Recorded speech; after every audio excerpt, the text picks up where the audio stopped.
Hey guys, something exciting is coming on the horizon.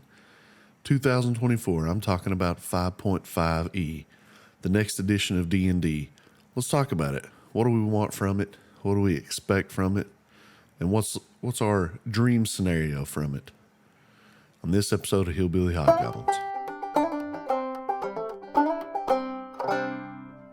Hey guys, so 5.5 or 6E, whatever they're going to call it, is on the horizon. In 2024, it comes out. You guys excited? Oh yeah. Yeah. Yeah, I'm Yeah. kidding. I'm excited. Yeah, for sure. It's gonna be the first one. It's been, I think, 10 years since since 5Es came out, so it's about time. It's actually a little overdue, I think, compared to their normal schedule. So that's what this video is going to be about. Surprise! It's going to be about what we want and maybe even what we expect out of 5.5. Without further ado, we have a big list here we're going to talk about.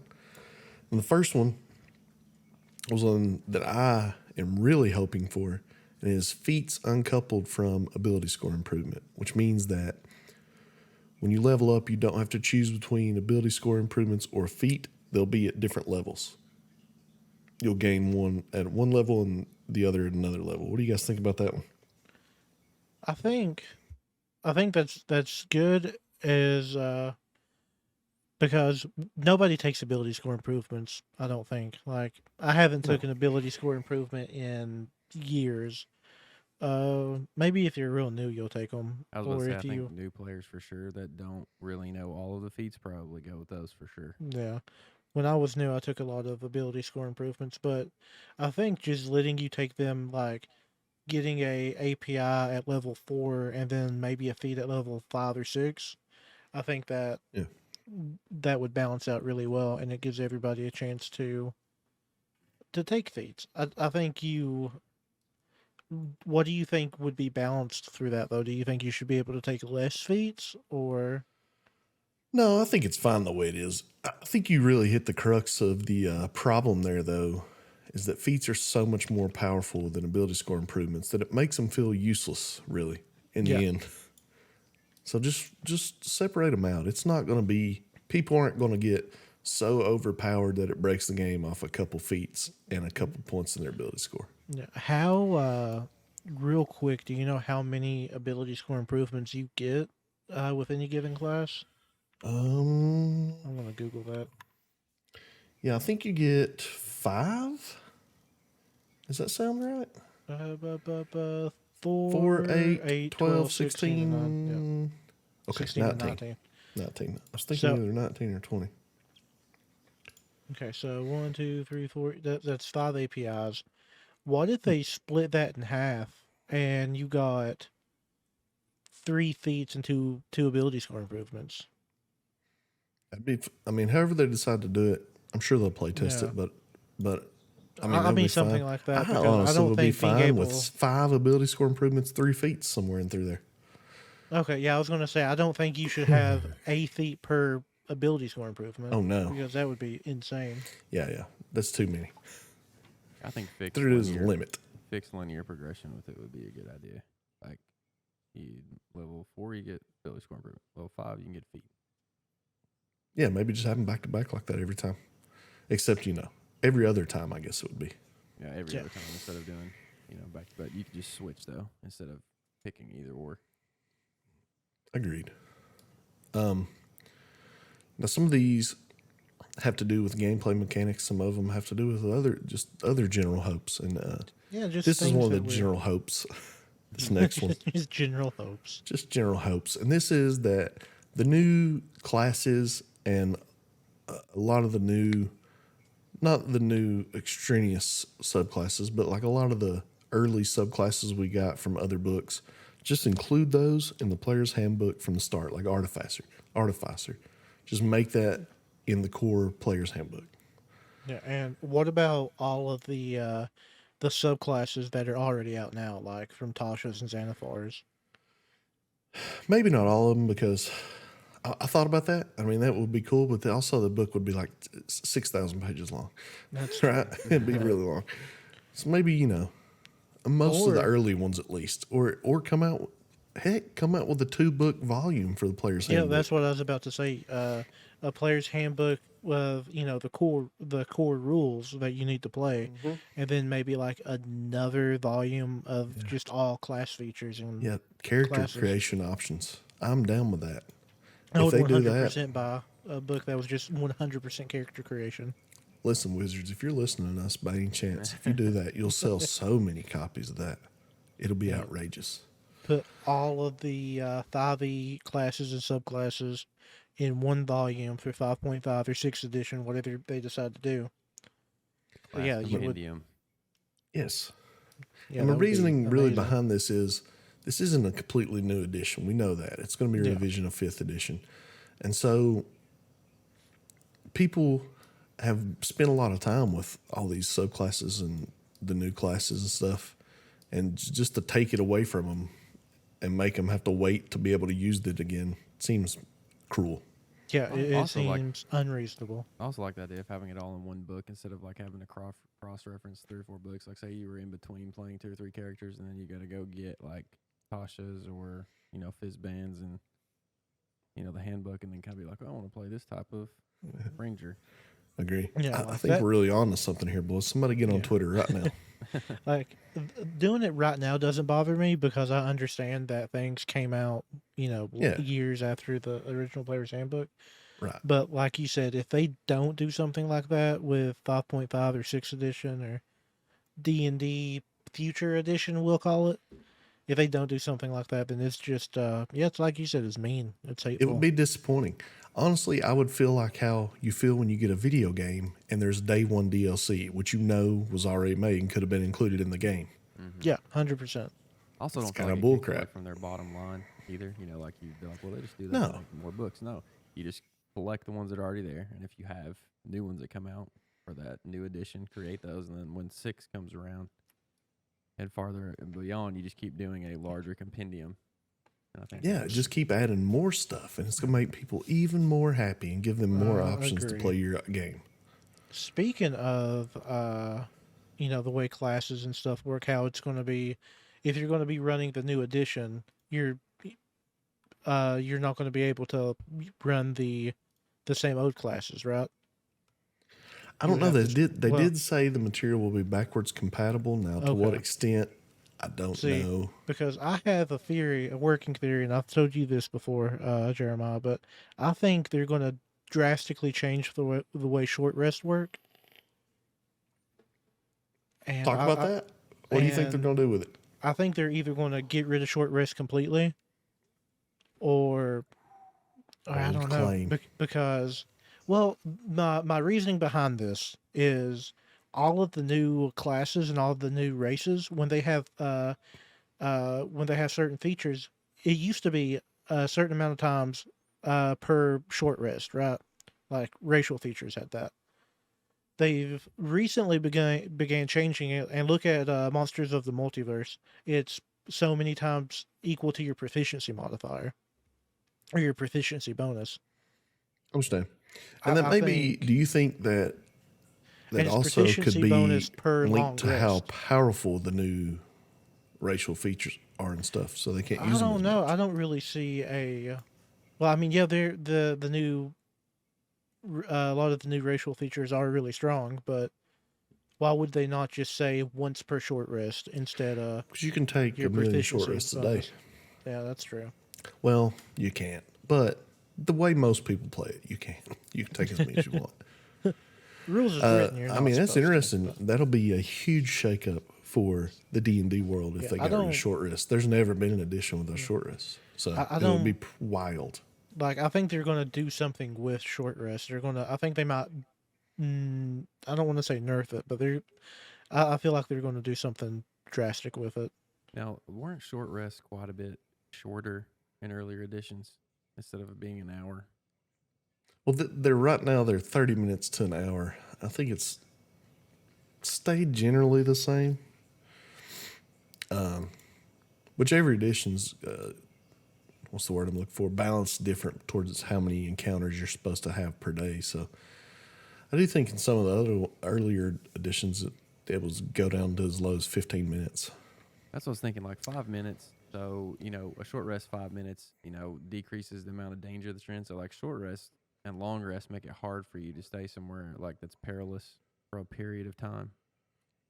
So when you're Yeah. seeing 30 minutes to an hour, you're stretching into that, longer rest period. So Yeah, it may kind as of well makes stay for a long rest. yeah. Yeah. So Yeah. it's kind of like, meh, you know, if you did a short rest that was super short, you know, I think too one of the main differences you can still do some activities during a short rest that you can't do during a long rest too. So like a long rest, you got to just basically sleep. A short rest, you can still do a couple things. If you guys are ready to move on to the next one we have here, Yep. Calling it this though. is one They're going to change short rest. Quote me. if they do, you heard it here first on the Hillbilly Hobgoblin show. We were the seers of our time, Nostradamus, what have you, for D&D. What I would like to see included are rules for harvesting and salvaging monster parts. You have slain this ancient red dragon, and you want to take a trophy, but you want it to actually be able to do something with it, like maybe make something from its scales, some kind of armor. I want rules for that. What do you guys think? I don't think that would be hard to do. I think, No? yeah, I think that you have would, one section explaining what the parts can be used for, and then under the monster descriptions, put what parts you can harvest from them. and I think maybe coupling that with like being proficient in a certain skill to let you do that Yeah, survival would or make a something, lot of right? sense. Yeah, like if you're proficient in survival or nature, you can try to harvest an animal, but like Hear me not out. every other A guy's salvaging skill. which brings us to something else we're going to talk about a little Oh, we already later. talked. Yeah. But yeah, having a skill designated for something like that would be really cool. Would be really easy to do. I feel like too. Yeah. But we don't make TTRPGs, so we could be full of shit when we say it wouldn't be hard. But Oh, we're going to make one. Get ready. For Trailer Park Turmoil coming out 2023. That kind of moves into the next two actually are kind of linked with that. But let's go ahead and talk about the next one, a fleshed out crafting system, which can go hand in hand with what we just talked about. We need a way to craft new, not only mundane items, but new magic items too. There need to be rules for that. there's 100 homebrew tables Yeah, for there's how so many to good ones. craft, and Just steal one. yeah, just still buy it. Don't steal it. But Give somebody credit for it in the in the bottom. They'll be happy with no, that. but But yeah, I don't know why that's not a thing already in 5e. I know crafting was a component in earlier editions. Right? Is that Yeah, right? I don't know. I yeah, never yeah. played any earlier editions. It's all hearsay. I'm gonna take you Uh, guys through 3.5 one day. We're gonna have a good time. but I know crafting has been a thing before, and why it's not included in 5e is it's real lame. I feel like they kind of skipped out on downtime activities in general in 5e. I agree. I totally agree with that. Like, there's a lot of, there's a lot of cool roleplay you can do in 5e. Obviously, it's the point of the game. But Yeah, there's not like any tables. In some adventures there are, but uh, like you said, there's no like core crafting rules that right. There everybody need to can be use. hard rules in a book somewhere that you Yeah. can say, hey, So if official somebody says, rules have written. I want to do something with this dragon's tooth, you can be like, well, let me tell you what you can do. Or Or here's a table I can look at. And, here's a thing. What do you want to do? Let's see how it is accomplished. it's mostly left up to the DM right now, right? Like for crafting magic Yeah, items. which is fine, but having hard rules just makes the DM's job a little easier. It does, and there's always going to be DMs out there, like me. I'll admit it. I'll admit when I'm one of these guys, who don't do anything, who hate homebrew items, I hate homebrew rules for the most part. Homebrew items can be okay. I don't allow any homebrew classes or races, anything like that. I'm down with that. But I won't allow like just homebrew crafting rules. I won't do it because I might accidentally make something that breaks the game, or let a player make something that breaks the game. And having the hard rules in there doesn't stop you from being able to homebrew your own. I mean, you Yeah, can still do that. 100%. Yeah. Like if somebody, like say in one of my games, and somebody was like, "Hey, I got these dragon scales. What can I make out of it?" And I would say, I would flavor like scale mail to be like a +1 scale mail armor or something like that. I wouldn't Maybe make you them have a craft their player. own item. Maybe you have a player who wants his whole thing to be that he slays tough monsters so he can collect parts, create magic items, and sell them and get rich. Which will bring us to our next thing: rules for buying and selling magic items. But I don't know why this isn't a thing. It would be so easy. So they need a section flat out for saying, hey, this rarity, this type of magic item, this is generally, if it has these stat benefits, this is the prices it will go for. And then under each magic item that's in the Dungeon Master's Guide, at the very bottom, just put the buying and selling price of it. Yes, that would be so easy. It would. I don't know why that's not already a thing. Like, It used to be. It's like it. I know they tried to dumb this version down, but that's not going to confuse anybody looking at the book. They're going to no, not understand at that all. pretty quickly. If you see a +1 shield and it has a price tag under it, you're like, oh, that's how much I would pay for it. Because you don't know. That question comes up at least once a Oh week in yeah. the games I run. How much? How much would it be if I bought this? And I have to Google my ass off and try to find a fair price for something. And half the time, I end up undercharging, Yeah. and they get something real cool for like 1,000 gold cheaper Or you than just what go they with the should. old classic. How much gold do you have? They're like 5,000. You're like, well, it costs 5,000. Just so happens. So I don't know what to tell you, buddy. Yeah, it would be just a little tag they add at the bottom of each item descriptor. It's easy. I agree. Wizards, listen to us. Listen to your players and your DMs. We know how to play games. We have good suggestions. Yeah, been playing them, forever. All kinds of games. I'm going on 10 years playing D&D. Add Ryu in there. Let's get some guy in there shooting fireballs and doing Let's hurricane actually kicks. license popular culture. So let's throw in some Fortnite characters. No, please Uh, God, no. Listen, Wizards of the Coast already has Fortnite magic cards. Do not give the ideas out there because they will do it. I don't know who asked for or will buy Fortnite magic cards, but apparently somebody because they made them. I didn't know that. I didn't know that was a thing. Yep. Yeah, But it is. Our it's next the topic here we have. the, What the were you young. saying? I was just gonna say it's the young D&D players. Instead of mana, now you play the dab on someone. I would like to cast Floss. Oh God, I would like to cast auto shotty from 50 yards. So next we have the diversification of the casting stat. So right now we have 4 charisma casters, 2 wisdom casters, and 2 int casters. And if they take away artificer, that's going to be one int caster, the wizard. That's it. Yeah. And I feel like they could even that out a little bit, or even make give another ability a chance. Like, why can't sorcerer be Constitution as their casting ability, since their power comes from within and from their bloodline? It makes sense to me. Yeah, and we were talking off camera about these, and the thing is, none of the ability score to casting modifier makes sense really. Uh, Maybe intelligence. Intelligence makes sense for wizards, but charisma and paladins that doesn't make sense. I go back and forth between it making sense to me without being able to explain it, and it not. Well, Like, it's one of those things. If you don't think about it, it makes sense.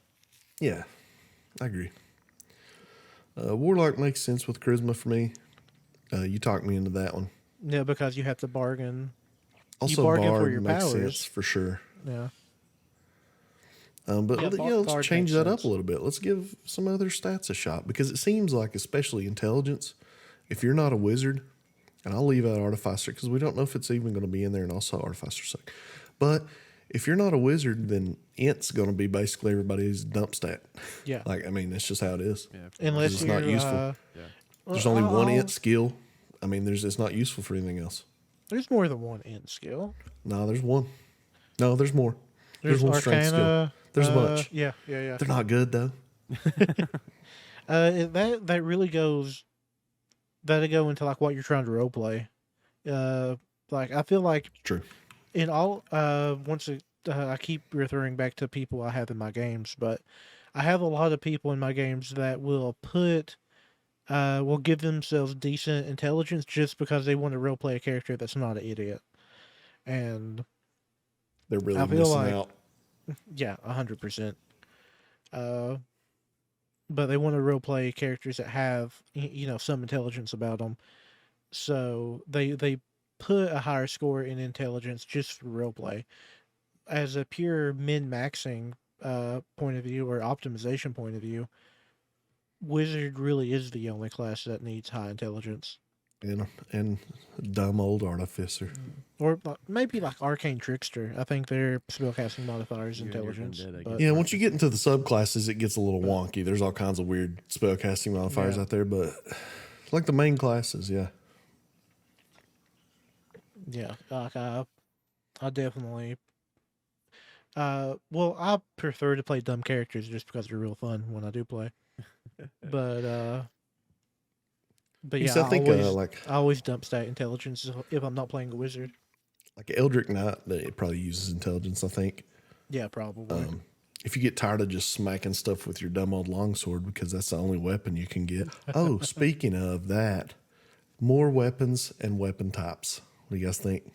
I think so too. I think that there's just such little, or I shouldn't say such a little, but there's just very few and far between with its diversification and weapons. I agree totally. I mean, obviously you can reflavor everything. You can reflavor a longsword to be a katana, but how about just give us a katana and give it some special things? Give us, all these different weapons. Give us nunchucks. Give us. Why the hell throwing Why the hell is there a samurai subclass but not a katana? Good point. Who knows? Who knows? Give us a boomerang. Let it not do a lot of damage, but come back to you, and maybe hit him on the way back. That'd be cool. Yeah. What's with that? It does 2d4 if it hits him on the way there and on the way back. You roll 2 attacks on it. I I want a sock really- full of Am I a nipples. genius? What is that? I want a padlock on a bootstring. As a, I want Nipples. I want a sock full of oranges. but You Leaves should no have- trace. I think you should have a stat for an orange and a stat for a sock, and you can combine them. now I do That want goes to back to our crafting menu. Let's craft that with the rules they give us. I do kind of want to touch on the subject on why there probably not a whole lot of variety of weapons, and that's because at higher level it doesn't really matter. You're just doing a ton of damage regardless.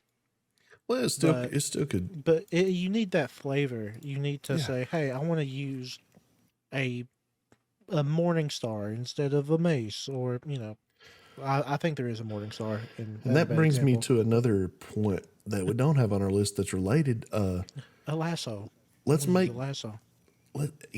oh man, that'd be nice. Let's make the weapons instead of just having different damage die. Let's make them do different. Let's make them have different things. Let's make them interesting.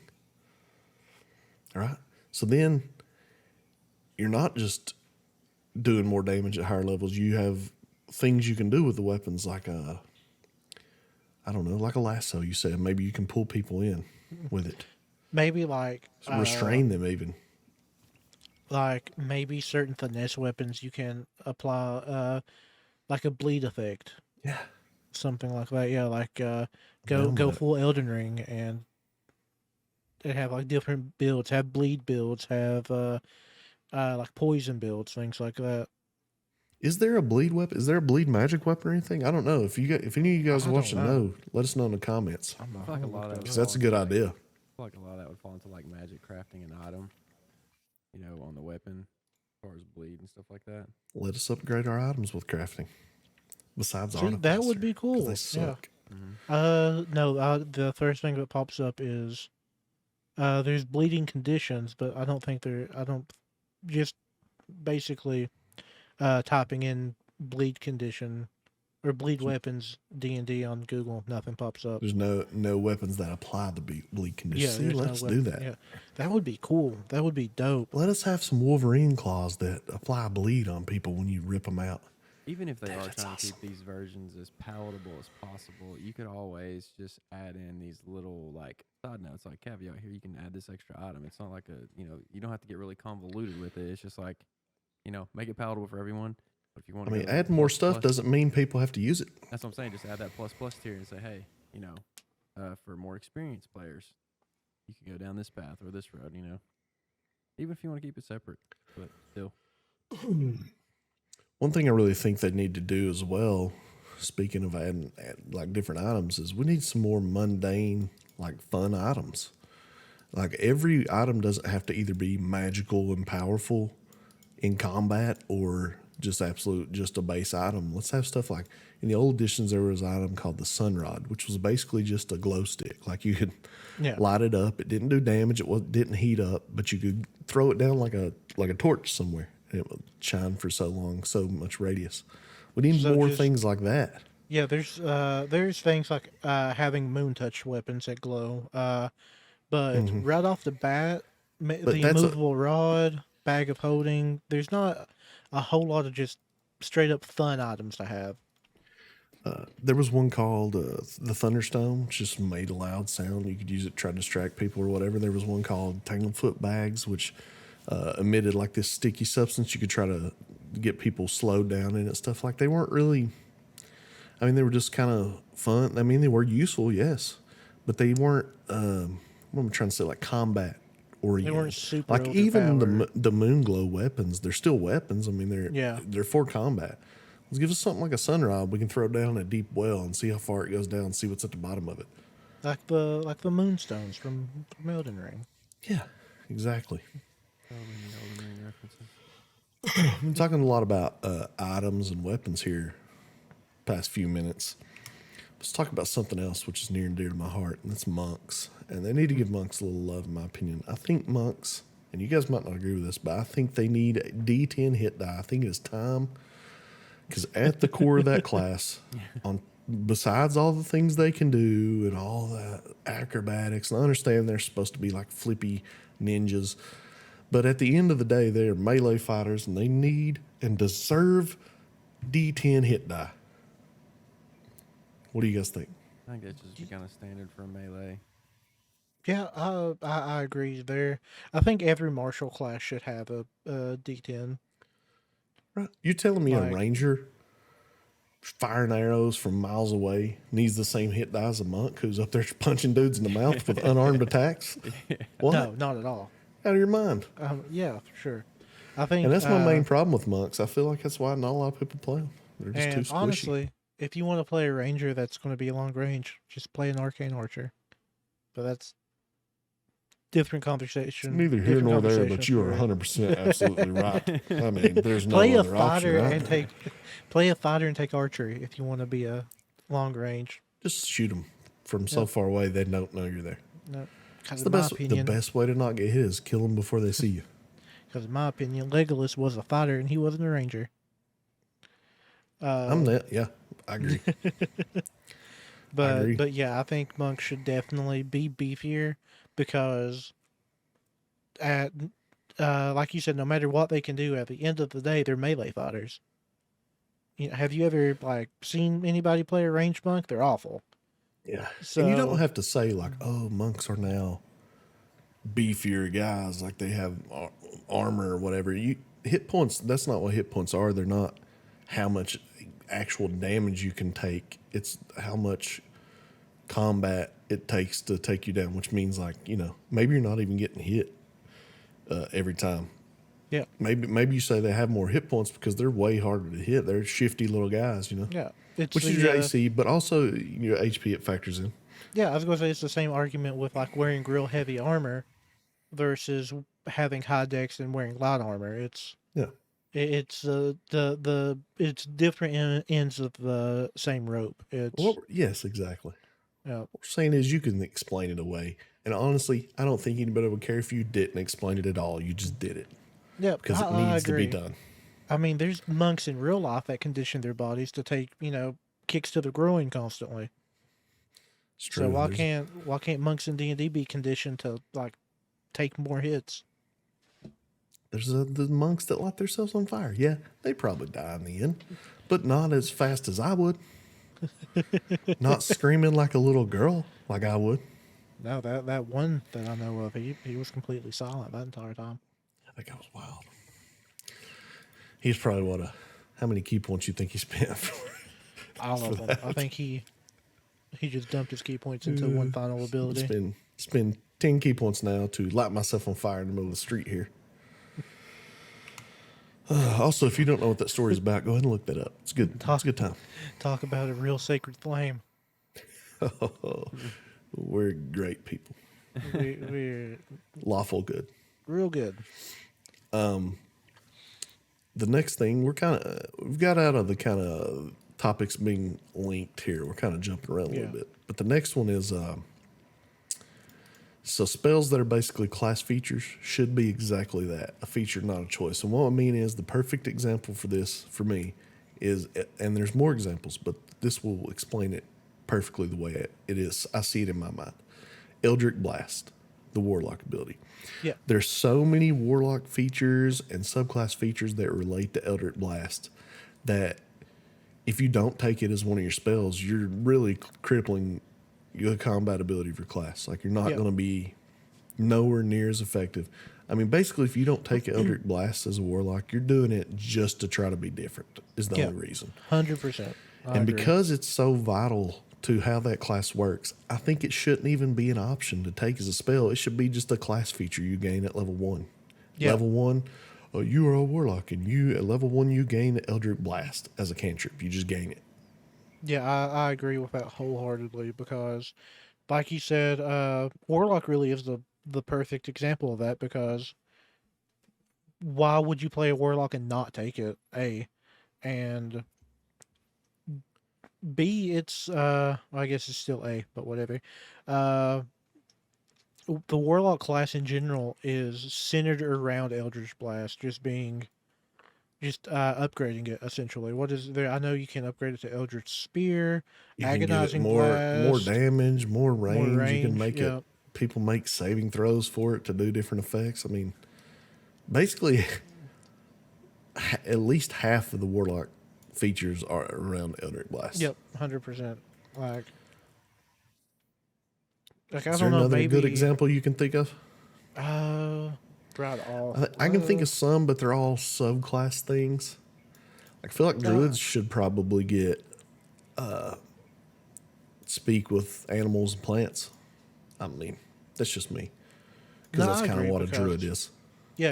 I agree with that. You should just get speak with animals a level 1 spell. I think it is, right? Let me Or see. it's level 2. It's 1 or 2. I know it's not that high It's up there. early. I know for sure it's early.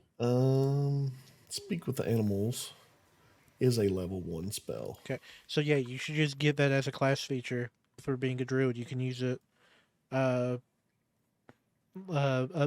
can use it the amount of times equal to your proficiency bonus. Now, speak with plants is a 3rd level, so maybe not that. Yeah, speak with But- animals though for sure. Yeah. And I mean, just give it to them. Even if you give them a speak with plants, make it a feature they get when they would get 3rd level spellcasting. Yeah, that's what I was going to say too. Just whenever you level up to the point of getting 3rd level spells, just have it as a class feature. I Even think subclasses like Necromancy Wizard, give them speak with dead for free. I think Makes sense. I think druids should get not druids. Clerics.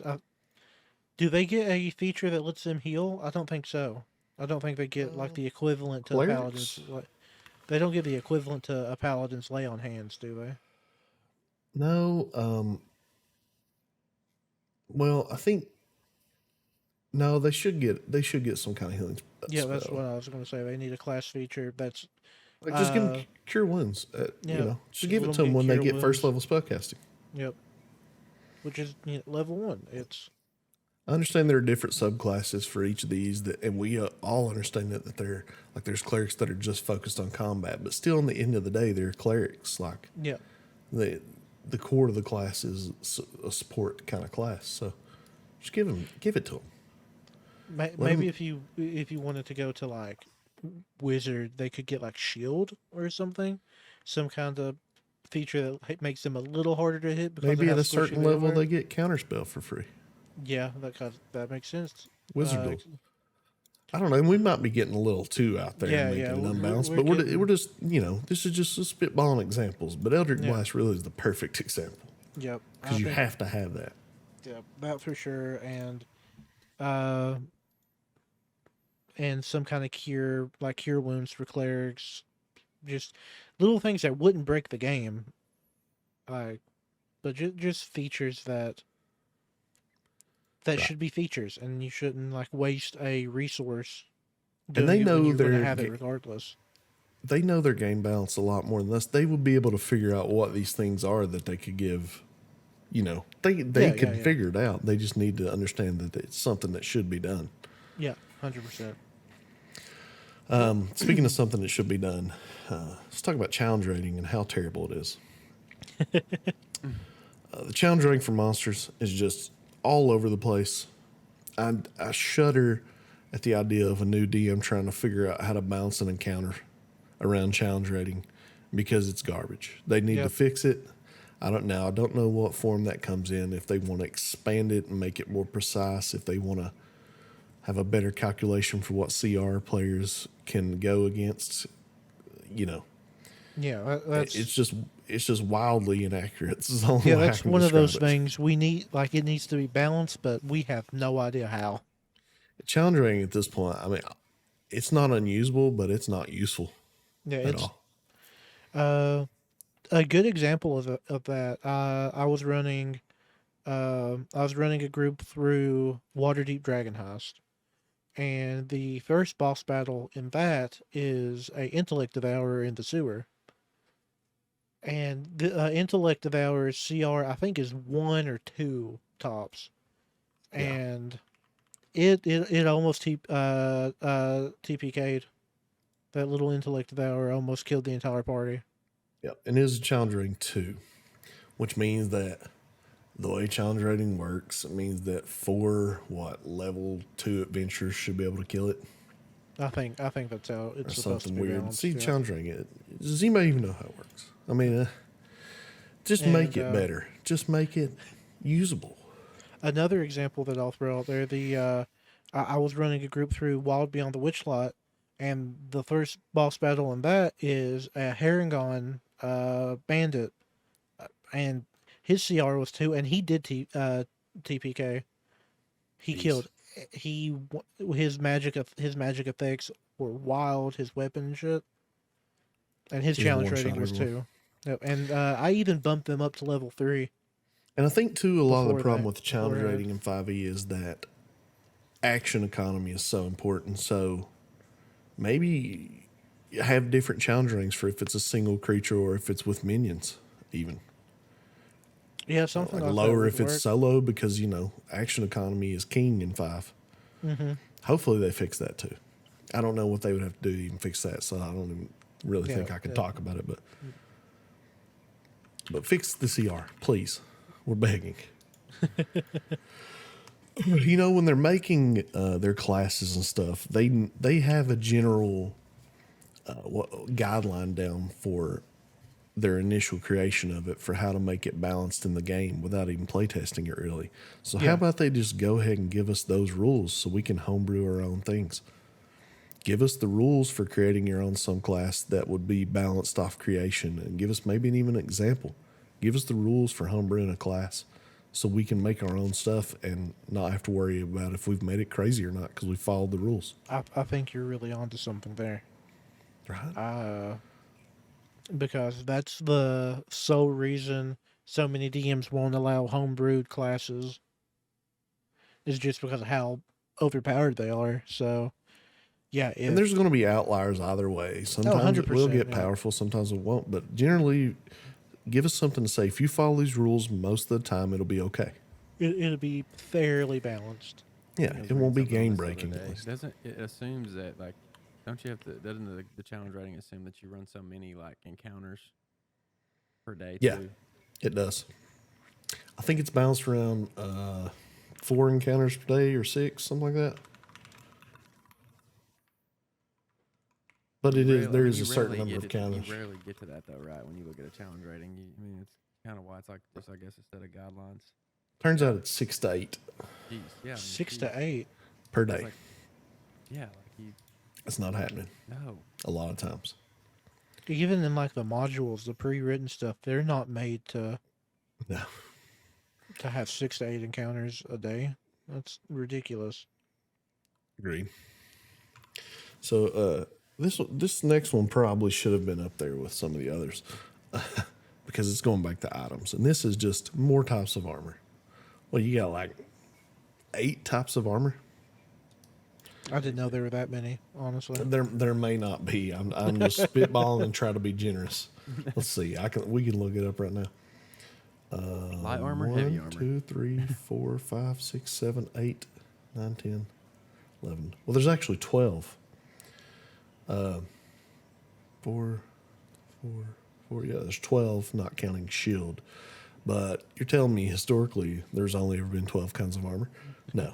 You can come up with some more stuff and give it a little more, give them a little more flavor. Maybe stuff. Yeah, that, yeah, maybe you have a spiked plate mail that when someone hits you melee, they take a little damage back. Give us something. Maybe you Some harvest extra your stuff. dragon scales. Yeah. Maybe dragon scale armor does some wild stuff. Maybe it gives you resistance to whatever kind of scales it is. Yeah, that would. Yeah, that would be a real easy item as well. Just give us some make, more. to use. And obviously, I know there's somebody out there in the comments who's like, you can just homebrew all that stuff. Yeah, you can. But like, give it to us and let us use our homebrewing brain power for something more important. Just give us some options. And all those people that are out there saying probably actively as we speak say, just homebrew it. No, not gonna. Sorry. How about nah? How about nah, bro? How about they just give us more stuff to use? Wizards of the Coast isn't paying me to create their stuff for them. Just give it to me.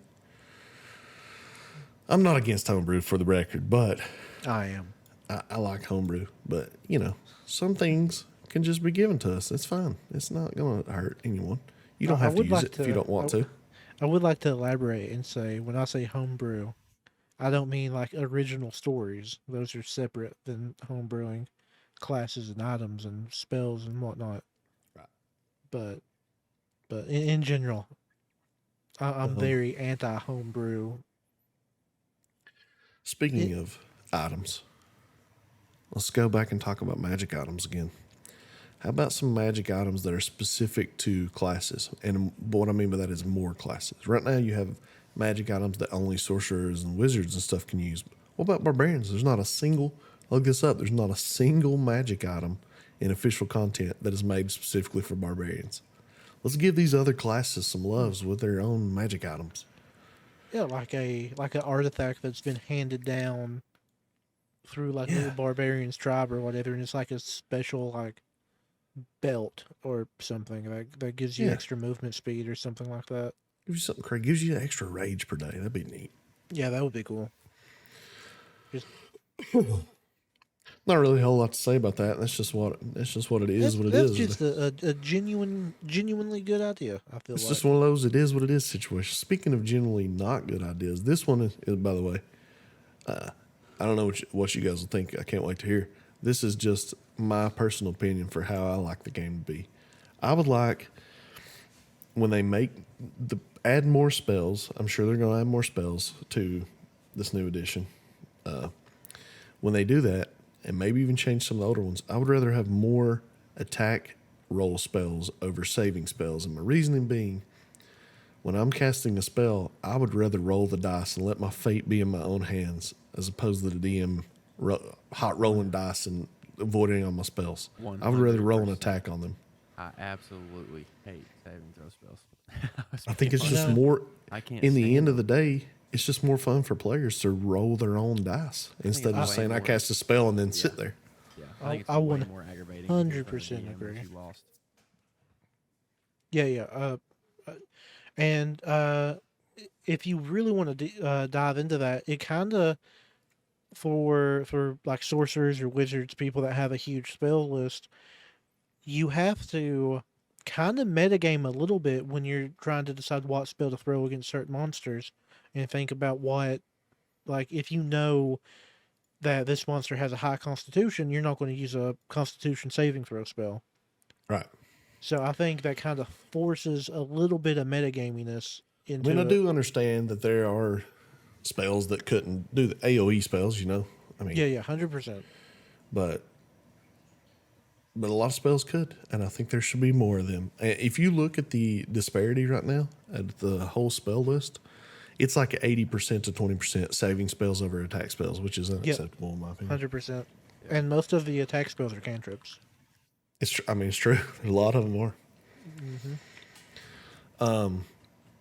So I'm glad everybody agreed with me. I was worried. I actually put stars on that one because I was like, "This is going to be a solo opinion here." See, so I we'll feel just go like through it.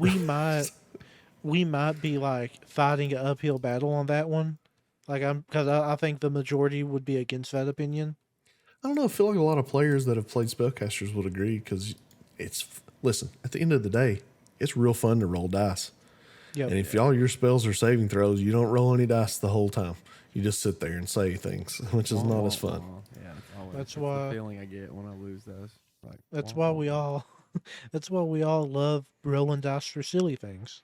Like you have all those level 20 spells that are all just saving throws, and that's just feels bad, man. You got these big crazy spells, and it's like, well, I cast it. Now I'm gonna sit here and see what happened. Yep. And speaking of level 20, what about level 21, Jeff? What about epic levels past 20? And coupled with that, more content for higher level gaming. That's a big one. More official high level content. Yeah. That, I mean, I know there's not a lot of campaigns that go out there past level 20, but it doesn't take much to include half a page about levels past 20. What you get, epic boons and stuff. Yeah, I agree with that. I think what's the average for leveling when it comes to modules? Is I think it's I know like a lot of them level 10 for sure before level 10. yeah, I Probably think most of them before level 5, I would imagine.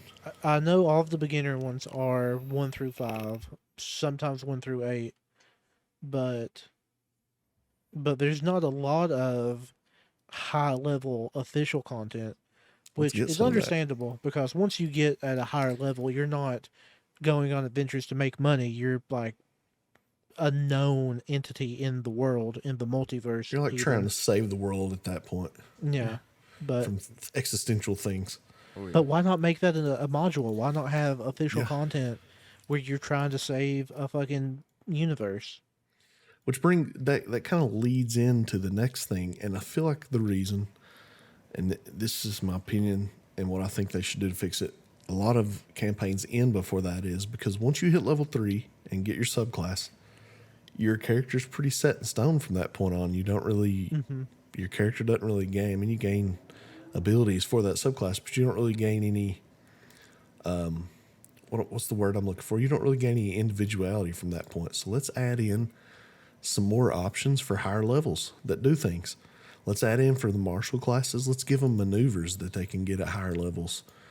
Like, I don't know, Like the backflipping over Battlemaster? someone and backstabbing them. Let's give them some maneuvers. Let's give spellcasters are a little more okay in that realm Yeah, I agree. for the stuff they get. Oh, yeah, Especially 'cause martial spells- classes don't really. I mean, level 20 fighter, you're still just out there punching shit as much as you can. You're still You trying don't to really stab do it with a anything sword. different than you were doing at level 3. So Which, I just in think my opinion, is why martial classes are boring. I think martial classes are just boring to play. it's true. They But- need to add maneuvers in. I got that Yeah. on the list too. I agree with Call it that. whatever you want. I just pulled that out of thin air, but add some kind of feature like that in to make martial classes gain individuality, gain abilities cool things they can do at higher levels. Because once you reach level 3 fighter, you're just going to hit stuff more at that point Yep, when you that's level up. all. You're just going to hit it harder and more You're going to do often. the same thing you're doing more times. And speaking of more individuality, you we talked about this before recording. Did we already talk about having more skills? No, we got that down here on the list. Let's go ahead and talk about that. Yeah, I think that's a good segue. To, There's because not enough. yeah, I agree. I think Yeah, I think so too. I think what did you say 3.5 had was 60 skills. 60 skills. I think that might be too many personally, but I don't Not know enough. what they all were. But I definitely think we should have more skills that you can get proficient in. That way you can really customize your character more. Like it feels Agree. more original. I feel like And it's you so gave me that narrow idea. now I'm that just everybody could have the same abilities. You know, there's not much individuality between the parties, and I think you could run into specific scenarios where you had 5 people in a party that encountered something, and you know it would be not necessarily cool, but there could be a scenario where you're in a specific place and none of you have a skill that's proficient enough to help you in that, and then you got to figure that out. Right. So I feel like having a larger amount of Currently, that's never a problem. yeah, because I mean everybody's gonna have one of the skills, you know. And I was going to ask you about that because you're talking about it before we began recording here. But yeah, I mean, I remember I you saying think- that you don't feel special with your skills you're proficient in because there's so few. Yeah. There's at least going to be one more person that has the thing as well. Yeah. It's just you don't feel special with your skills. I think, like you were just saying, Matt, everybody, for the most part, everybody's going to be proficient in a skill that's needed. I think more skills would give that ability to like not happen as much. I think there should be situations where nobody knows how to handle it because nobody has a specific skill. Yeah. Or And maybe your party needs to take on a quest or what have you, downtime Learn. activity to try to learn that skill because you're going to need it. yeah, or there could be, like you mentioned, the scavenging skill. There could be a situation where you just killed a dragon and nobody knows what to do with it, and then that one ranger that is proficient in scavenging walks up and he's like, I can take these scales and I can take some teeth and I can Yeah. do something for everybody. That And is the perfect example. That gives that player a huge moment in the spotlight that just organically happened due to character choice whenever he was making his when he was building his character. And that's a Not perfect only- example about the duality that there is right now. So right now in 5e, if you're wanting to be like, I want to take these dragon scales off, I know how to do it. And then everybody's like, oh, we also have survival because, Yes. there's not 12. Like, we're not doing, you're not anything special. But say that skill is separated, maybe like foraging is a skill and scavenging is a skill and salvaging is a skill. Not everybody's going to take those. So if you got salvaging because you feel like that's what your character wants to do, we were talking about earlier, maybe you make a character who wants to salvage monster parts and sell them, make magic items, get rich. How many other people are going to have that same skill if there's 60 other choices and they need to think about their own characters at that point? Exactly. Not only You're that, going but to be it. Doesn't it add to the story so much? I mean, Yeah. if you think about it, like a dragon's very rare. Like I say, you go kill a dragon, and one person out of 5 might have had that in their background enough to know how to scavenge a dragon. So it makes it almost more realistic. I agree. Yeah. I agree. I wouldn't put realism in the course of I understand Not what maybe you're not saying. Just realistic, in but you general. get what I'm saying. But yeah, More, for sure. It that's makes it just a make more general point. sense Yes. Yeah, in universe. Because a dragon's rare, having a rare skill to deal with a dragon.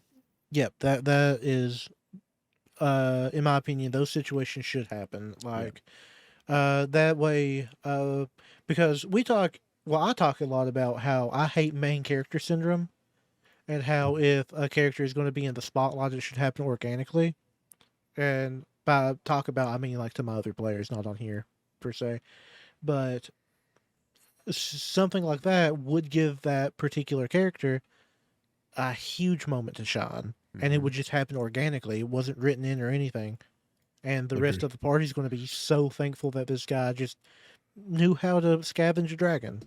Glad this guy was with us. Yes, Yeah. I instead agree. of what you were saying about, well, we It all add- have the survival check. We all It- have the nature skill. We can all. It try. adds not only more specific and better game mechanics, it adds in better role play opportunities. And what more Exactly. do you want from something? I'd be so And happy, like just It's knowing, doing dual duty. that if you had like a large list and I didn't even really pay attention to some of those, and then one character came in with this specific skill and like helped us and helped us survive and actually get through the story, it would make such a better feeling about the whole scenario. And I'm not trying to And live in the past, but there even used to be, I know me and Jeff talked about it, things that were blank. Like there was a knowledge skill that had a blank space, and you could put whatever you wanted there. Like if your guy was a ship maker, you could have knowledge of boats. And that's what you're fishing in. So if anybody needs to know something about a Yeah. boat, hey, guess what? You're the fucking guy for it. And if not- something else, the opposite end of that spectrum, having one character step up and be in the spotlight, it would also stop, say one character failed on a investigation check, it would stop literally 4 other people from just Doing the rolling same investigation thing. checks Yeah. because somebody Yeah, failed. that stops the problem when you say, well, you're not going to be able to also try that unless you're also proficient in investigation. Everybody in the party's like, oh, we all are. So, well, shit. Because there's not a lot of as many options as there needs to be. You know, it might make them think differently too. They could use a way far out there different skill to, participate or do something. Exactly, In the yes. same nature. Right. And I think it would actually make more party cohesion because instead of everybody being like, well, I'm taking this because it's the strongest one and taking this because there's 60 things and you got 4 guys in the party, you're really going to need to look at that list and be like, well, we may need this and this and this, so somebody else needs to take some other things. You know what I mean? Think It about the would conversation. add. Yeah, go ahead. I was just going to say it would add cooperation because now you can build a character, not know anything about the rest of the party, go in and essentially just be fine. And what I was Yeah. thinking too is like think about the conversation that would happen around that instead of being like, well, let me investigate this. Well, let me try to investigate this. It's like, well, I investigated, I didn't find anything, and then you have to brainstorm with all your other skills of the party and think about what you could do next. Yeah. I would 100% prefer that to just Investigation. well, I'm just gonna roll it because I'm proficient in it. Yep. I agree. Like you said, there may not need to be 60. Maybe there needs to be 100. Oh, I don't know. I'm down with as many skills. If they want to put 3 pages worth of skills, I'll love it. Well, I don't know. The more know we talk everybody about it, the more you're kind of swaying me to being like, okay, maybe more skills are good. The more Maybe the 30 merrier. and some blanks. Where someone could get creative. Yeah, I mean, that'd be awesome. So switching topics completely once again, as this cast has kind of been all over the place. I wrote this down. Now, I don't know what you guys think about this, but I think there needs to be improved rules for dual wielding because I think the current ones are doo-doo. Unless you have the dual wielding feat, or you take dual wielding as a fighting style, the base dual wielding, there needs to be. Yeah. There needs to be like a scale for dual wielding, I think. I agree. And it's not even necessarily that I think dual wielding's bad damage output or anything. I just think the rules are terrible. Like the rules make are it not expanded work. enough for all the Yeah. situations that will arise in dual wielding. There needs Yeah, to be better rules written out for it. The rules with dual wielding, in my opinion, are not good enough to warrant dual wielding for anything other than roleplay. Yeah. What if you're dual wielding, main hand, offhand? Somebody has your main hand bound, and you only have your offhand. What do you do with your rules for dual wielding? What happens? Nobody knows because there's not rules for it. You just got to make something up on the spot. There needs to Search be, Twitter for a ruling from one of the Wizards of the Coast guys. I think having, I don't know if going as far to say different rules for attacking with each hand would really be necessary, but something in that vein. Maybe. I mean, that might be the way. I mean, yeah, it could be. I mean, I feel like that would overcomplicate it, but Yeah, possibly. Maybe even go as far in depth as you say. You need to pick a hand that is your main hand too, like if your it's your right dominant hand. That would help a DM a lot. And maybe there's a feat, ambidextrous, where you can use both hands equally as well. hey. I'm going to go ahead and mark dual wielding off the chart here. I think we knocked that one out of the Yeah, park, yeah. Willis. I don't know about you. Works for me. Yeah, I agree. I think The next I one I have don't. written down. What? Go ahead. Oh, I was What? just going to say I don't think we know enough about the mechanics to really explain a fix for it. We just know it needs fixed. Right. I'm not a game developer. I don't Yep, know how to fix same. it. I just know when you use it, it feels bad. Yep. It It feels doesn't feel bad. rewarding at all. Doesn't feel great. I put fix the capstone abilities. And capstone abilities, for anybody watching who don't know, are like your main abilities you get at the end of the last ability you'll get for your class. And the reason I think they should fix them are some of them are great.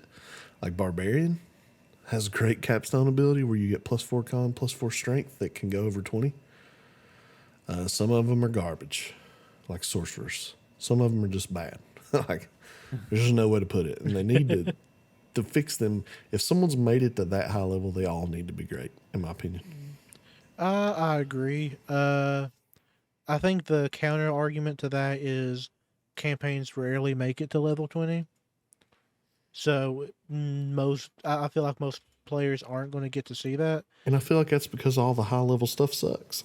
It's not worth Yeah, not worth going. They going need to back fix it. and going back and fixing like we talked about earlier, having better high level content. If you add cool stuff in, like say at level 11, you get a maneuver as a fighter that's you can get awesome. You get to pick from a list of great maneuvers. Maybe your player's like, hey man, can we keep going? I'd really like to try this out at level 11. But right now, the way it is, they're like, well, I don't care if we go to level 11. I'll hit something 3 times instead of twice. No big deal. You know, Yep, exactly. like I feel like I have felt all this class has to offer. I have experienced it. Which is why I see so many people just wanting to kill their characters off because they're boring.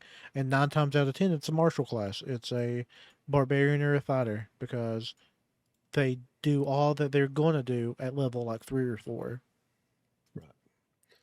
The next thing I have written down is stat equality, and specifically related to skills and checks. And this could be helped by one of our earlier things, which was more skills. But currently, you have one strength skill, athletics. You have 3 dexterity skills. To be fair, though, one of them is insanely powerful. And then you have 5 intelligence, 5 wisdom, 4 charisma. They need to even that out. And I personally think the best way is add more skills that use those things and not just rebalance some of them. Yeah.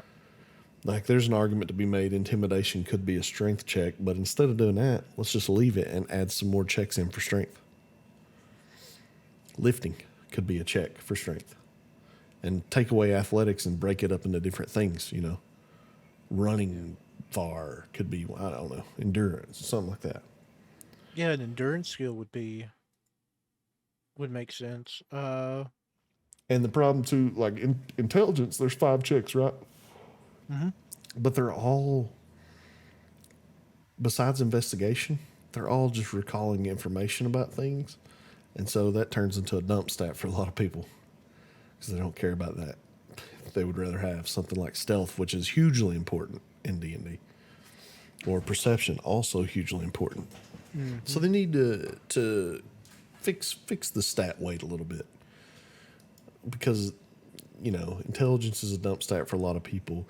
For a lot of other classes, charisma is a dump stat because they're never going to use it for anything. Yeah. And it needs to be a more agonizing decision instead of just being like, yep, intelligence is a dump stat, looking at the skills and being like, well, I may need a little bit of intelligence for this later on, because it's important now to me. Oh Could yeah, be. 100%. I think you have a super good point with that. It really makes you think about your stat placement a whole lot, or it would make you think a lot more about it than just saying, well, I'm going to be a fighter. I don't need to be smart for any reason at all. You think this is just maybe a small tangent? Do you think they've put too much into dexterity over strength in 5e? I mean, think about it. How much? I mean, it is good, probably the best stat overall, honestly, Dexterity? for a lot of classes. Besides pure spellcaster, it's definitely the best martial stat. I mean, I know strength goes to your damage for attacks and stuff, but there's dexterity damage weapons as well you could take instead. know how I So really feel it about probably is the strongest stat. I don't really know how I feel about it. I just kind of see like how they kind of just started throwing dex on everything, like making it one of the most important. Yeah, yeah, I agree with that. I feel like strength is only good for a couple people. Yeah. Yeah. Like if you, and it doesn't have to be because you can use one of those finesse weapons or whatever. It's just they need to do a whole rebalancing act on all the stats, and I think just adding in more skills will help with that a lot. For sure. And maybe agree. adding, maybe add some different things in for weapons, like maybe make intelligence on certain ranged weapons important, like being able to. I don't know. I guess aiming still dexterity. I don't know. I'm just spitballing here. I don't know what to say. I'm just trying. They can come up with something, man. It's a mega corporation. You got to get some guys on it. The next thing I wrote, and I'm being honest with you, when I wrote this, I had a whole big idea in my head. Now I'm not sure where I was going, but I wrote more elemental spells. So obviously, I felt like there needs to be more elemental spells. Give an example. I mean, there just needs to be more spells that deal specifically with elements instead of. Let's look at the 5e spell list right now. Spells. Spells. We'll go by level. Well, there's plenty of fire spells. Let's see. Out of the cantrips, you have.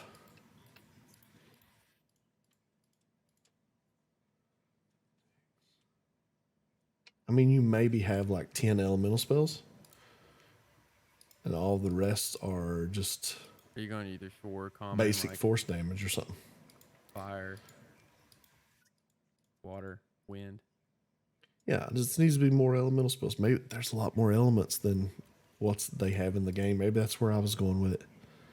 Maybe so, because I can think of a As couple we fire, all couple know, fire, couple wind. heart is the strongest element from Captain Planet. Of course. The only thing I remember about that guy from Captain Planet is he could talk to monkeys. That was all I remember about him. That's the only thing I ever saw him do in the whole show. The one that had the power of heart. Yeah. Yeah, you talk to monkeys one episode, and I promise you, I watched all of them, and that's the only thing I remember him doing at all. He wants the power of physiology. Okay. The next thing, now we'll move on from that since I don't remember at all what I was talking about. The next thing I wrote, I do remember specifically, and this comes up to me in my brain every time I play Pathfinder. I know you guys haven't played, but in Pathfinder, there is a rule for clouded vision, like if there's fog or something in the arena. And if it's 50% fog cover, you roll your attack to see if it hits. And then you roll a percentile dice to see if the fog affects your shot. I So dig that a lot. I really dig that. you say you beat the AC and you hit the guy, and it's 50% fog, then you roll a D100. And if it's over 50, the fog doesn't affect you and you hit him. If it's under, then you lose him in the fog and you miss. And currently in 5e, you have advantage, disadvantage. That's it. There needs to be better rules for vision Again, I in think the this game. falls in the same In general, category. not just fog. I use that as an example, but just vision in general. We need better rules. I think we're kind of looking at this as we know that they're trying to make that very simple version of it, advantage, disadvantage, and we want them to add a little bit more. Well, I knew the one of you guys scenario. were going to say that, but I feel like that is no more complicated than calculating whether you hit in different types of cover, which is already in 5e, where you add +1, +2, +3 to AC based on how many, how 3/4 cover, half cover, full cover. I feel like it's not that much harder just to roll a dice instead, another dice. I agree. Maybe. I totally dig it, but I just kind of see that in some areas they tried to make it very simple. In some areas it wasn't so simple. Yeah. But And that's why we talked about this before we started recording as well, that, I understand they made 5e more simple, and that's one of the reasons it's so popular. But now that we have this popularity, let's expand. Let's give people a little more. Let's trust them with a little more with a few more tools. People aren't Give 'em that stupid. They can expansion figure it pack. out.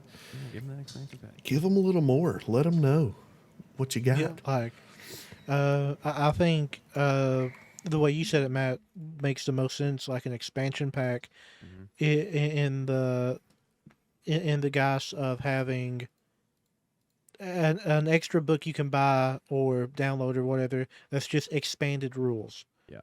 Like there'll be the like maybe have the player's handbook and like the class handbook like we talked about. That would be dope. But also, here's another book you can get if you want, crafting tables. If you want, uh, All the little uh, nuances, like the yeah, little yeah, stuff yeah, that you would add when you the player handbook is for the most basic, simple way to get started. And if you want to add some nuances and you're ready to up your game a little bit, get this expanded yeah, yeah, rules book that would give you some flavor to some certain things yeah. That I feel like that would be the best way to keep it simple for players that want to keep it simple, and then just add on to it. for those that want a And little bit more. before they blow up the comments and say that there's already books that do that, kinda, but not to the amount of detail that we would like. Also, and it's in several different books in several different places. We're trying to think Yeah, of like a core set of rules where we have a player's handbook, maybe that you could get together in a set that would say, hey, here's how, this could lead you from your first D&D game to 5 years worth of experience in 2 or 3 books instead of 6 or 7. yeah, but honestly, I don't think they'll ever do that because it's just too much money in releasing multiple books. But I think they can Um, add, but I think they can add their new stuff in those new books. Like when they come out with this new edition, here's your new I know I bring edition. it up a lot, but what you guys are talking about was a thing in 3.5. They had specific books, like they had the arms and equipments book, which was an entire book Look at this wizard dedicated to giving us all all the this knowledge. equipment Yeah, and arms you could get. They had the complete arcane book, which was all the arcane things, a whole book of just the arcane things. I mean, there was all kinds of stuff like that. I think that's what would be cool on a shelf. Is you have the shelf of, oh, okay, I need to look up a weapon. Where's my weapons book? Instead of being like, well, let me go to Tasha. Well, let me go back over to this other book. Yeah, I yeah. think that would be cool just to be able yeah, to yeah, see it there and be like, okay, I want to grab this one real quick and look at my weapons. I'm gonna grab this one real quick and look at Arcana. You And know, for God's sake, 3.5 had 3 separate players' handbooks. damn, So I didn't know that. they got in the weeds. I'm not saying let's get that deep, but specific books for specific things is the best way, in my opinion. and they Yeah, could re-up that every year. I mean, you still add new stuff with new storylines and new books. Yeah, Just we're gonna have that's these how they did three. in 3.5. They, Yeah, if they saw people homebrewing a bunch of, I don't know, mountain climbing stuff, all of a sudden there would be a book come out that would be like the complete guide to mountain climbing and mountain adventures. And there you go. You would have all the rules you needed to climb mountains. That didn't happen. That's just an example of how they did it. I mean, honestly, there may be a mountain climb book. I said it didn't happen. I'm not sure it it happened. might have. I don't But now, remember see, that one. that uh, that approach would be so welcome, in my opinion. I would love that. yep, same. That'd be so cool. So what we're saying is a little more specific books, not just like Tasha's cauldron of everything. We don't want everything. We want specific books for these things and these things and these things, not everything all together. Yeah, Yep, release like more categorized books, maybe a little cheaper to kind of if you release like more Yeah, if it's books at a little cheaper of the price and let people buy two or three at a time. I think that I would I would go as far to say that buying 3 books at 25 apiece would make me want to would make me think, hey, that's a better deal than buying one book that is, $50 but has all the same information. yeah, I agree. I totally agree because in the end, it's going to cost you relatively the same. It's going to cost them a little more to produce, but let's be honest, not a whole lot more. Yeah. But it's going to make it a whole lot easier for you to be able to look up things you need in those books because you Yeah. know exactly which book to go to immediately and not have to flip through the index to try to find it in one book of everything. exactly. And I think this might Yep. be. Isn't Blade Singer in 2 separate books right now? Yeah, there's a lot of stuff in 2 separate, some of them even 3 separate books. And that's what I'm saying. So like when I went to do Blade Singer in our last one, I had to look at Tasha's and I had to look at Adventure's Guide to the Sword Coast.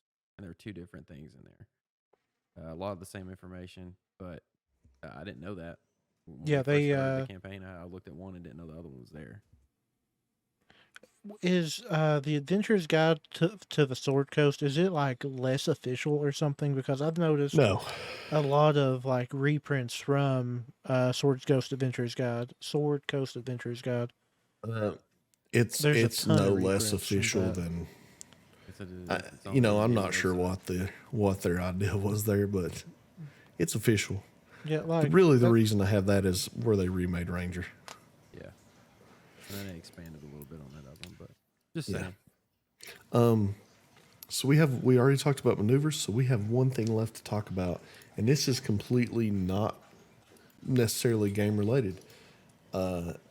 This may be, I don't even know if I told you guys about this one, but it is the digital tool set. And what I mean is, we know that Wizards of the Coast purchased D&D Beyond. I want to see some stuff with 5.5 that makes it worth using that for me. Besides buying the physical books, I want. How about a subscription? How about a subscription model where you pay, I don't know, five, maybe even according to how many books there are at the time, $5-10 a month, and you have access to every book that's out on D&D Beyond. You can share with your players in your campaign. I paid $20 a month for that.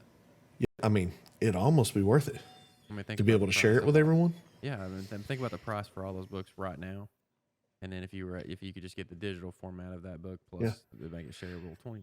And eventually, they'll make more money off those books than if you just bought hard copies only. Yes.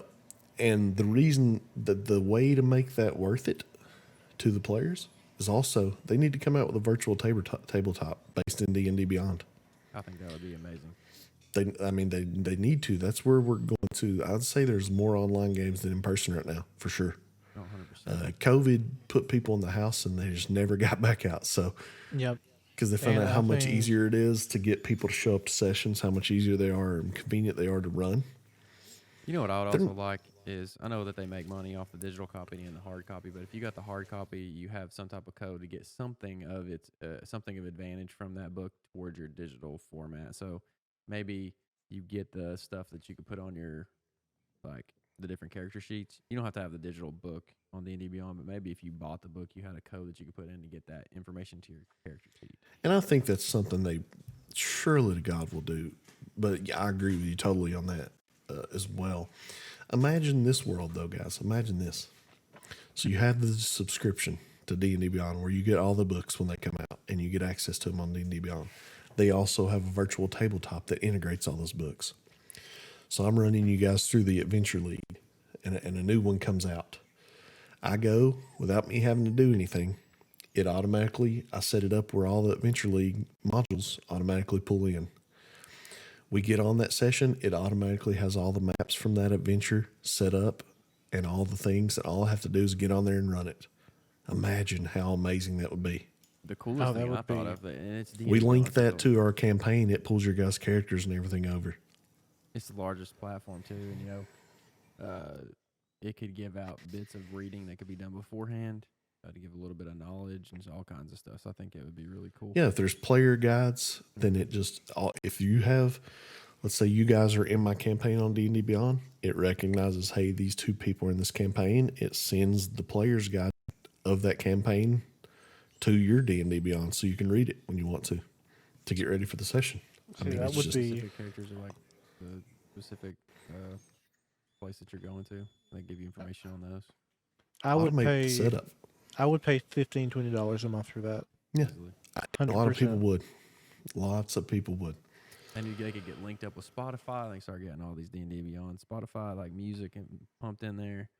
It'd be cool. And the last thing, as far as digital tools that I really wanted to talk about, there's a very popular site called DM's Guild, Dungeon Masters Guild, where basically, if there's good homebrew out there, it's on DM's Guild. That's where you're going to find it. I personally think Wizards of the Coast should either partner with them, and this is all based on whether or not they make a virtual tabletop and do stuff with D&D Beyond. But I think they should either partner with them or just outright purchase them, so you could also import people's homebrew into D&D Beyond, and it just link up seamlessly. Their DM guides are awesome. Yeah. Maybe you could download those too to your D&D Beyond, and it runs simultaneously next to the adventure you're running. Yep. Or come up or use the same thing. I mean, it may be a lofty wish right there, but Yeah. would it not be Uh, amazing? cool. This is a video of things we want, and I want it. I think, just to touch back on the whole D&D Beyond having a virtual tabletop, I think that would literally put every other VTT out of business. It would. Like, I mean, Maybe they They- think we don't want to hire the people. Hire the people who already make the most successful VTTs, and just have them put theirs on D&D Beyond and fix it up a little bit. It's like Honestly, Walmart having yeah, their own just distribution Give them center. some resources to make it great. like what I'm saying? hire the people that made Foundry. Yeah, it's like Yeah. Walmart having their own distribution center. Like, why would D&D, like the creators of D&D and the books, not have their own tabletop? Right. I agree. I That think needs it to happen. will. I think it will happen. Honestly, like, and if it does, you heard it here first. But Predicting the future. I Right. think if they incorporate like some kind of subscription service, which I don't see being too far to reach, I feel like that's definitely within the realm of possibility for sure.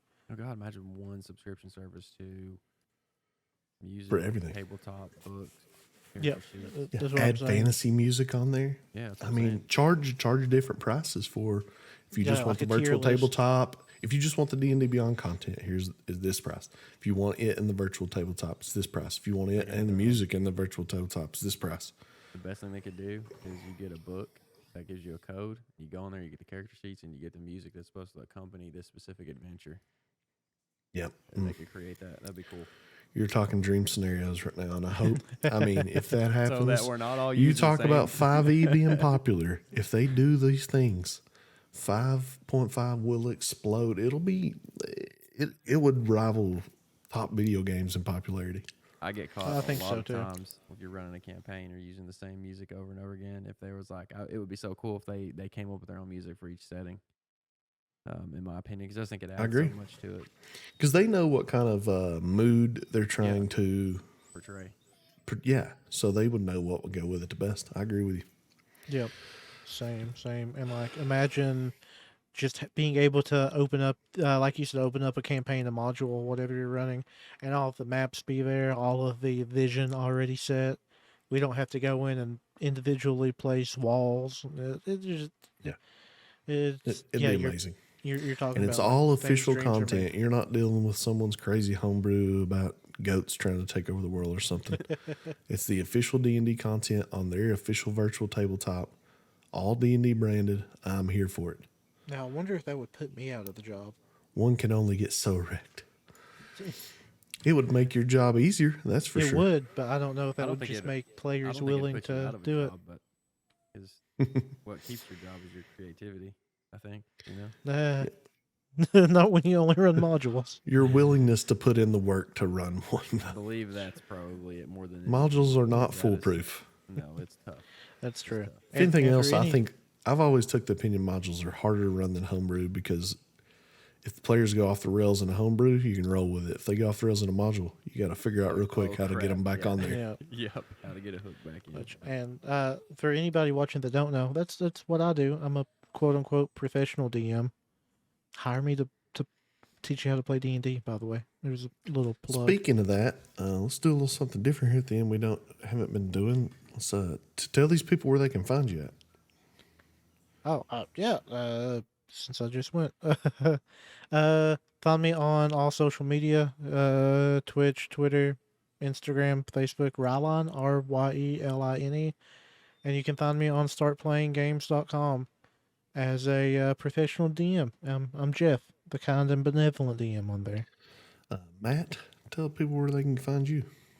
My social media, I guess, extent is all associated with Hillbilly Hobgoblin. So you can find us on TikTok at Hillhobs and Twitter at Hillhobs, HILLHOBS.